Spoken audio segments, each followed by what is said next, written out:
Halo semuanya, selamat datang di AK Sofan Channel. Di video kali ini kita akan membahas masih seputar retail, yaitu mengenai gross margin. Apakah itu gross margin? Yuk kita simak videonya.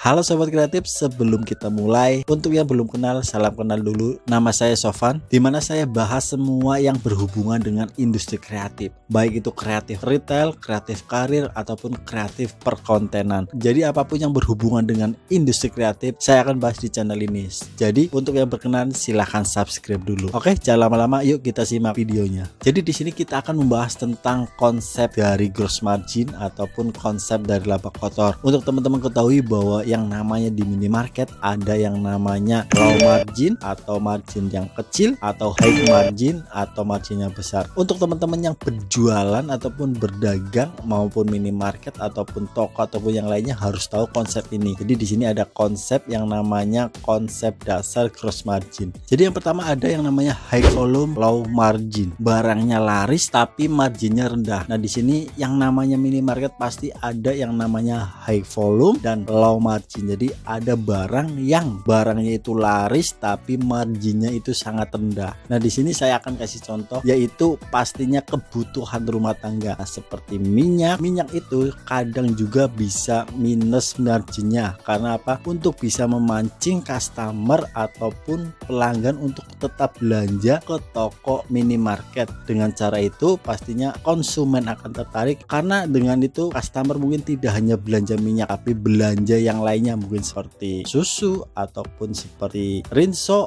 maupun seperti deterjen ataupun yang lainnya. Jadi low margin itu hanya untuk memancing customer agar terkesan murah, karena dengan marginnya kecil pasti harga itu akan sangat murah. Dengan akan sangat murah itu pastinya customer akan belanja di toko tersebut. Harga minyak di minimarket itu biasanya lebih murah dibandingkan dengan harga di toko-toko lain. Di minimarket tidak berjualan hanya minyak tapi berjualan yang lainnya. Dengan cara itu customer belanja minyak, tapi tidak hanya minyak pastinya, pasti dengan belanja-belanja yang lain. Yang kedua adalah low volume high margin. Nah ini adalah strategi juga. Jadi ada barang di minimarket yaitu dengan low volume atau tidak terlalu laku tapi high margin. Contoh barangnya adalah alat-alat rumah tangga seperti tempat sabun ataupun alat-alat rumah tangga lainnya, dan mainan juga merupakan yang masuk kategori high margin atau margin yang besar. Itu adalah contoh barang dari low volume tapi high margin. Nah, high volume high margin atau barangnya laris tapi marginnya juga besar. Nah, di sini saya contohkan untuk barang high volume dan high margin, yaitu sari roti, es krim, ada yang namanya buah. Nah, itu adalah contoh barang yang ikutnya yaitu high volume dan high margin. Jadi barang tersebut dan margin juga sangat tinggi. Jadi untuk toko teman-teman harus punya 3 konsep dasar ini ya. Yang pertama adalah high volume low margin untuk memancing customer datang ke toko kita. Yang kedua adalah low volume dan high margin. Nah yang ketiga adalah high volume dan high margin. Itu adalah konsep dasar teman-teman yang harus diketahui. Dengan cara seperti itu keuntungan di toko kita bisa teman-teman atur atau kendalikan. Jadi yang namanya jualan pasti mencari untung. Kenapa mencari untung? Untuk kebutuhan operasional pastinya dan kebutuhan-kebutuhan lainnya. Oke teman-teman, semoga ini bermanfaat. Jika ada pertanyaan teman-teman bisa komen di bawah. Saya Sofan, wassalamualaikum warahmatullahi wabarakatuh. Tetap kreatif.